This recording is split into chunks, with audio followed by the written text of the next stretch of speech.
বন্ধুরা, আজকের গল্পটা একটু অন্যরকম হতে চলেছে। পুরো গল্পটা শুনলে তোমরা আর নিজেকে ধরে রাখতে পারবে না। তাই পুরো গল্পটা শোনার জন্য অনুরোধ রইল। বন্ধুরা, আমার নাম মোহিনী, আমরা থাকি কলিকাতা শহরে। আমার স্বামীর নাম জিতেশ, সে একটা বড় প্রতিষ্ঠানে কাজ করে থাকে বাইরে। আমার বয়স এখন ৩৬ এবং আমার ৫ বছর বয়সের একটা কন্যা আছে। আমরা বিয়ে করেছি ৭ বছর আগে। আমার স্বামী বাড়িতে আসলে আমাদের ইচ্ছা জীবন ভালোই জমে।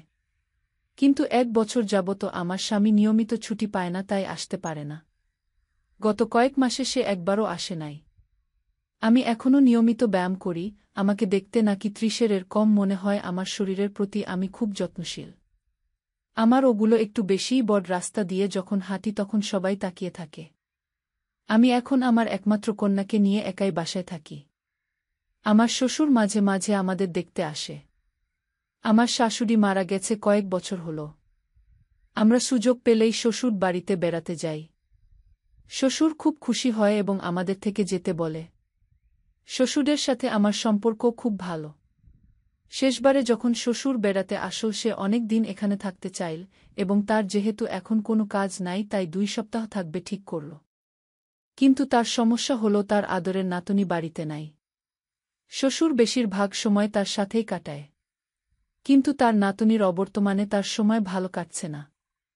আমি সারাদিন অফিসে থাকি। আমি তাকে সময় দিতে পারলে তার জন্য ভালো হয়।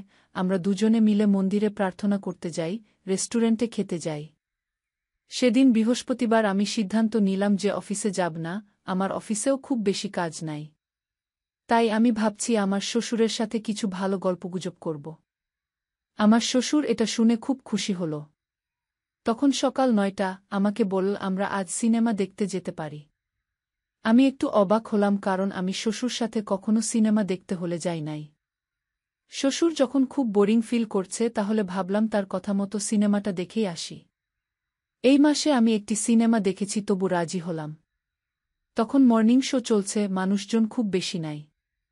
আমি এবং শ্বশুর কর্নারের দিকে বসলাম। আমি অবাক হচ্ছি কিন্তু তবু কিছু বলছি না।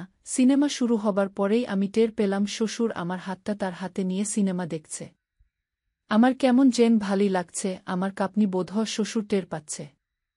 বিরতির সময় আমার হাত ছেড়ে দিল এবং আমার দিকে তাকিয়ে একটা হাসি দিয়ে খাবার কিছু কিনতে বাইরে চলে গেল। ফিরে এসে আমার হাতে সফট ড্রিঙ্কস দিল, আবার আমার হাত তার হাতে নিয়ে নীল। শ্বশুর সিনেমা নিয়ে দু একটা কথাও বলছে। আবার যখন সিনেমা শুরু হলো তখন টের পেলাম যে মাঝে কোনো ফাঁক নাই। আমি কিছু বুঝতে পারছি না যে শ্বশুর সিনেমা হলে কি করতে চাইছে। আগে কখনো আমার সাথে এত বেশি আদর দেখান নাই। তার বয়স এখন ৬০ বছর। হতে পারে তার স্ত্রী মারা যাওয়ায় একাকিত্ব থেকে তার এমন কিছু মনে আসতে পারে। আমি তার ব্যবহারে কিছুটা উদ্বিগ্ন। আমার মনে হচ্ছে আমার স্বামীর অনুপস্থিতি আমার নীরব থাকতে বাধ্য করছে। আমার ধারণা হয়েছিল যে লাইট অফ হয়ে যাবার পরেই দুষ্টুমি আরও বেড়ে যাবে। আমার ধারণাই ঠিক হল। আমি কোনো কিছু বুঝার আগেই শ্বশুর অদ্ভুত আচরণ করতে লাগল। আমি আজ শাড়ি পরেছি, তাই বাবার অনেক সুবিধা হল। আমি জানি না আমাকে এখন কি করতে হবে, কিন্তু আমি সিদ্ধান্ত নিলাম আজকে সিনেমা দেখার অন্য রকম অভিজ্ঞতা অর্জন করব। এভাবে কিছুক্ষণ পর সিনেমা শেষ হয়ে গেল। সিনেমা শেষ আমরা যখন একটি অটো রিকশাতে করে বাসায় ফিরছিলাম তখন আমাকে বলল যে আমরা একটা হোটেলে রাতের খাবার খেয়ে যেতে পারি। আমি যেহেতু সাথেই বসেছি, শ্বশুর আমার কানে কানে ফিসফিস করে বলতে থাকে, কি মোহিনী, তুমি দেখতে খুবই সুন্দরী। আমরা রেস্টুরেন্টে নামতেই শ্বশুর আমাকে রেস্টুরেন্টে গেল এবং ম্যানেজারকে বলে কর্নারে একটা নির্জন টেবিল ম্যানেজ করল। আমাকে আগে বসতে দিয়ে আমার পাশেই বসল। আগের মতোই আমার পাশে বসল। আমি একটু সরে যেতে চাইলাম, কিন্তু শ্বশুর বলল, এখানে কেউ আমাদের বিরক্ত করবে না আর কেউ দেখতেও পাবে না। গিয়ে আমি কেবল একটি কথাই বললাম, কে এখানে নয়। ভদ্রলোকের মতো হয়ে গেল। আমরা বাসায় ফিরলাম। বাসায় ফিরে আমি খুব এক্সাইটেড এবং কিছুটা ভয় পাচ্ছি আজ কি ঘটতে যাচ্ছে। আমি একটি সুন্দর শাড়ি পরে শ্বশুরের শোবার ঘরে গেলাম। শ্বশুরও বাসায় এসে লুঙ্গু পরে টিভি দেখছে। আমি গিয়ে একটি সিঙ্গেল সোফায় বসলাম। শ্বশুর বলল তার কাছে গিয়ে বসতে। আমি ৩ সিটের সোফার অন্য প্রান্তে বসলাম। শ্বশুর আমার কাছে এসে বসল এবং সে আমার খুবই কাছাকাছি চলে এল।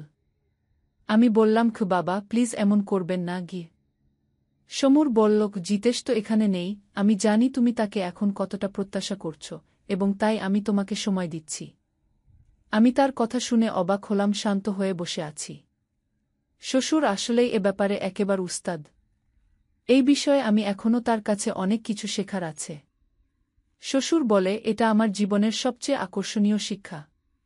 আমি একটা হাসি দিয়ে বলি, কি তোমার ছেলে অনেক দিন শিক্ষা দেয় নাই, তাই আপনার ছেলেকে ধন্যবাদ দিতে পারেন গু। শ্বশুর বলতে থাকে, ঠিক, এই জন্য আমার ছেলেকে ধন্যবাদ। আমি শ্বশুরের সাথে সেনান করতে গেলাম। আমি কোনো দিন চিন্তাও করতে পারি নাই যে আমাদের এমন একটি দিন আসবে। আমি পুরো সপ্তাহের জন্য অফিস থেকে ছুটি নিয়ে নিলাম, কেবল বাসায় থেকে আমাদের অবর্ণনীয় সুখের সময় পার করছি। যেহেতু আমার স্বামী বছরের বেশিরভাগ সময় বাইরেই থাকে, তাই ভাবছি এখন থেকে আমার স্বামীর পরিবর্তে আমার শ্বশুরের সাথেই সুন্দর জীবন যাপন করব। এখন আমার শ্বশুর মাসের বেশিরভাগ দিন আমার এখানেই থাকে এবং আমরা ভালোই সময়গুলো উপভোগ করি। বন্ধুরা, আজকের গল্প এই পর্যন্ত। আবার দেখা হবে নতুন কোন ভিডিও নিয়ে। ভিডিওটি যদি তোমাদের ভাল লাগে তাহলে একটি লাইক দিয়ে চ্যানেলটা সাবস্ক্রাইব করে দাও। আমাকে সাপোর্ট দিয়ে পাশে থাকলে তোমাদের প্রতিদিন একটা করে নতুন ভিডিও উপহার দিব। আমার ভিডিওগুলো দেখার জন্য তোমাদের অসংখ্য ধন্যবাদ।